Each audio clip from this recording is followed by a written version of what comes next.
All right, let's get right into it. Today we're talking about something that seems pretty simple on the surface, but is actually really complex and super important: the words we use when we talk about indigenous peoples. And as we're about to see, this isn't just about being politically correct. No, the language we choose is all about history, respect, and recognizing people for who they are. This image really just gets right to the heart of it, doesn't it? Identity isn't just about you, right now. It's about where you come from. It's this deep connection that gets passed down from one generation to the next, and the language we use to honor that connection, well, that's what we're here to unpack. For way too many indigenous people, this is a question they've heard their whole lives. Think about it. It's so blunt, it's jarring, and it basically forces a person to boil down their entire culture and heritage into a quick answer for a stranger. It really shows you what's at stake in this conversation. So that brings us to our first section. What's in a name? We're going to start by looking at a question that a lot of people have, and, it usually comes from a good place. Now, this is the more polite version, right? It's a question that indigenous advocates and educators get asked all the time. And it comes from a genuine desire to be respectful, which is great. But it also points to the fact that a lot of people just need a little more clarity. And here's the thing, the most crucial point to understand. The words we pick are never neutral. They aren't just empty labels. They are absolutely packed with history, with power dynamics, and with our intention to show respect or our lack of it. So this isn't about getting bogged down in the tiny details. It's about acknowledging a long and often very painful history and simply giving people the dignity they deserve. And that dignity, it's directly connected to a fundamental right that was fought for a very long time and was only won pretty recently: the right to self-identify. To really get why this is such a big deal, we got to look at a little bit of history and international law. Just look at the difference here. It is night and day. On the left, you've got this 1957 convention that was all about assimilation. It had this really paternalistic view, and look at the language: populations. But then, fast forward to 1989 on the right, Convention 169 completely flipped the script. The goal became self-determination. The view became empowering. And the language? It changed from populations to peoples, which was a huge deal in recognizing their collective rights. And this timeline, wow, it really shows you just how long and how hard that fight was. For decades after the UN was founded, indigenous peoples were basically invisible in international law. It took all the way until 1989 for self-identification to become a legal standard, and then until 2007 for the big UN declaration to be adopted.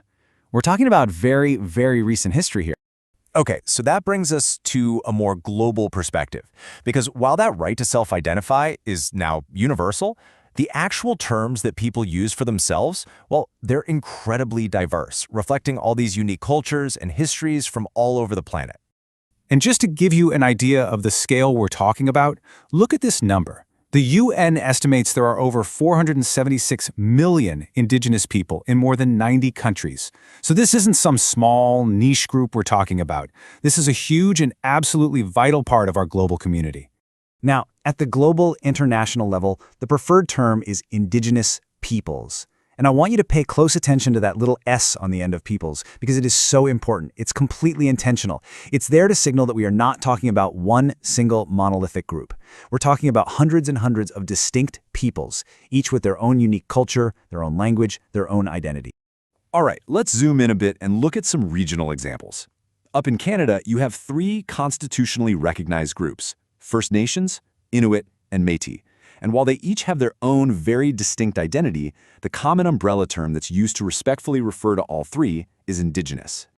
Then you hop over to the United States. You'll hear Native American used a lot, and the official legal term you'll see on government forms is often American Indian or Alaska Native. But here's the key takeaway. The most respectful thing you can do always is to be specific. Using a person's tribal nation, like saying they're Chumash or Navajo or Lakota, that shows the highest level of respect and recognition.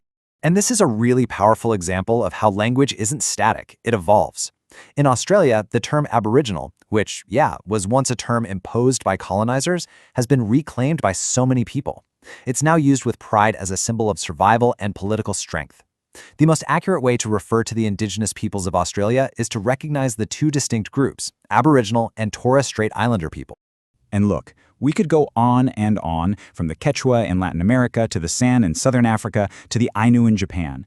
The specific names and identifiers are different everywhere, but the core principle, The one universal rule is always the same. Let people identify themselves. Respecting how communities and individuals define themselves is the guide you should always follow. So the big question is, what do we do with all this information? How can we actually put this into practice and make sure we're being respectful? Well, this final section is a super practical guide for allies.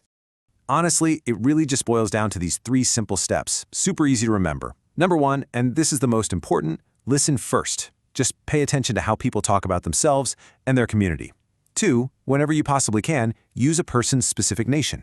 And 3, if you're not sure, just mirror the language they use. If they use a broader term, it's usually okay for you to do the same. It's a simple but incredibly powerful way to show respect.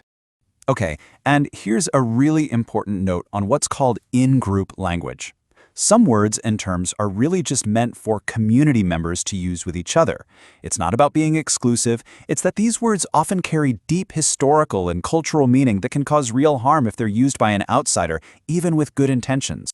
So here's a great little mental check you can use.